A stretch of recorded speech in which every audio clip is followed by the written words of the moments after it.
Peeps, welcome to week 6 of plumbing school, of advanced plumbing school. I just want to show you what exactly I'm doing right now because it's a little bit of a nightmare. It's a lot of connections. It's not in color just yet, but it is a drawing. It's a stack elevation. Take a look right here. All right, so we have basement level with 2 pits. All right, then you got your main level, 2nd, 3rd, 4th, 5th floor. Now, I don't know if you can see all these lines, but it is a storm of plumbing that's going on in here. Tons of it. So, 2 sewage ejectors or force mains coming up that are going to be collecting all the sewage off of these fixtures right here into this pit, and it's going to pump it up and go right into the sanitary drain right here, just like so. You need a union, you need a check valve, and you also need ball valves. Basically, you got one up here for the storm drainage as well. We have a hub drain collecting all of these ice machines going up the floor with a handhold clean out at the bottom, which is a fire regulation here in Ontario, Canada. You got a couple of grease interceptors, one bad boy right here and one bad boy right here, which is connecting this kitchen sink into it. So you need to put an additional flow control if there's 5 feet of head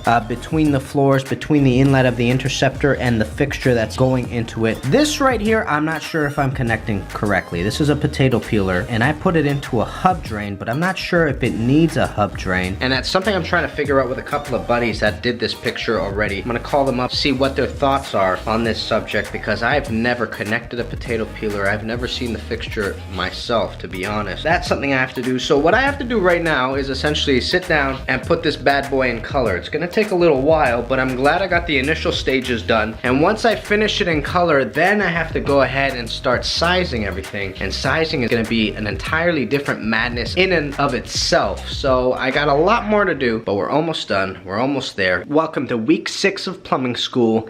Let's have a fantastic week.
So I wanted to go over the test of this week. I know there wasn't a lot of footage of me doing anything at school, and I'm going to explain it all to you right now. So the first thing you got to know is that this was the worst test that I performed at in the entire semester, and there's a really specific reason why that occurred. What essentially happened is we had a snowstorm, and we ended up having the following day off. We lost a whole day of school, and I think a little bit of another day, and we ended up getting the same amount of volume that week of notes, even though we lost one entire day that we could have used to study. So we get hammered with a bunch of notes, and I start studying, and I realize, you know what, I just barely know anything that's going to be on this week's test. So I basically said to myself, look, I think today's going to be an all-nighter, and that's exactly what it was. I pulled an all-nighter Thursday evening. At 5 a.m. I jumped in the car and I drove to school, and as soon as I got to school, I closed my eyes in the parking lot, and I woke up about a half an hour later, and I realized that I really needed to go inside the caf and start asking the guys a few questions that I still don't understand that's going to be on the test. So when I ended up getting to the test, even though I knew a lot of the stuff, I just didn't have the firepower to throw it down on the paper. I literally was just exhausted when I got to the test, and I think that had everything to do with how I performed that week. So I ended up getting 75 out of 96, and that mark in grade is a 78%, and that's one thing I have to suggest. Peeps, I don't know if it's worth it to do all-nighters. I personally don't perform well on them. I felt like I needed to do it because I barely knew any of the content that was going to be on the test. So you have to know yourself and know your body, but I know for myself, if I ever am in a situation where I have to do a test the following day and I don't know enough, it's not going to be an all-nighter for sure. I'll stay up a little bit late to study, but I won't push the whole way till the next morning. It was just not worth it for me. But I want to go over the test like we did in the last few videos so that you guys get a feel of what we're talking about in advanced plumbing school on week 6. This week we did a few different things. We were basically doing heating systems, which is something I'm really not familiar with, and that might also be partly why I really felt it necessary that I stay up really late to study this stuff, because it's not stuff I can draw upon from my experience, if you know what I'm saying. So we talked about cushion tanks, we talked about expansion tanks, which are two methods to control expansion in a heating system. The type of heating system that uses one pipe for both the supply and return is known as a monoflow system. The removal of air within a system is controlled by the use of an air separator. The device required to be installed on a hydronic heating system to protect the boiler if the system has a leak or broken pipe is a low water cutoff. Type of radiator that cannot be installed with cast iron sectional radiators is a copper fin. 3 types of heat emitters. You have radiators, coils, and cast baseboards. 3 measures that the gauge measures on a boiler: temperature, pressure, and set pressure. And then I had to draw the piping for a 2-pipe closed hydronic heating system. Let me see if I can zoom. And that's the system right here. Like I said, this is not something Dad and I do. Here in Ontario, heating and plumbing are separate trades, so you have to go and do your licensing for your heating system. I know that, for example, in Alberta, shout out to Adam Huss. Adam was telling me he's doing his apprenticeship in Alberta, and he was saying that both heating and plumbing are combined, but that's not the case here in Ontario. And then we looked at circulation pumps. This is a typical one you see in a building with the impeller, sealed bearing assembly, spring coupling, motor. I actually have a video of me doing a repair of one of these in an earlier video. That was the first repair I've ever done of one of these. Then we did something that was a little bit difficult. This was sizing water pipe. So this was the water distribution pipe inside a home, for example. And that's why I had to go into school that day to ask a few questions. A lot of the guys knew how to do this, and I was still struggling with it. And as you can see, I got a couple wrong, which isn't too bad, but this is definitely going to be on the national exam that I'm currently studying for. So I really have to go back and spend a lot of time on this. And then we ended off the test with what we normally ended off with, which is a little bit of naming, and we also did a bunch of sizing, and this sizing wasn't too bad. I did get a few wrong, but for the most part I did pretty well on it. So peeps, this is officially the last test that we did for advanced plumbing school before we did the final exam. The reason why that is, as I was trying to explain to you, is that as of week 6 it's all theory. As of week 7 the entire advanced class sits down and writes the backflow test, because backflow, like I was saying, was part of this year's curriculum. The following week after that is your final exam for advanced, which was really difficult, I might add, but we will get into that in the next few vlogs. So peeps, thanks for watching. Like, subscribe, comment below,